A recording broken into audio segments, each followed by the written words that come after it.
আবার আসিব ফিরে ধান সিঁড়িটির তীরে।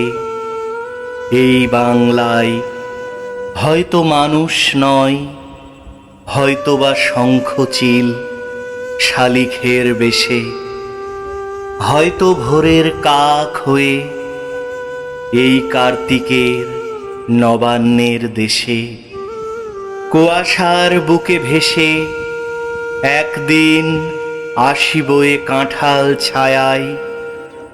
হয়তো বা হাঁস হব, কিশোরীর ঘুঙুর রহিবে লাল পাই। সারাদিন কেটে যাবে কলমির গন্ধ ভরা জলে ভেসে ভেসে। আবার আসিব আমি বাংলার নদী মাঠ ক্ষেত ভালোবেসে। জলাং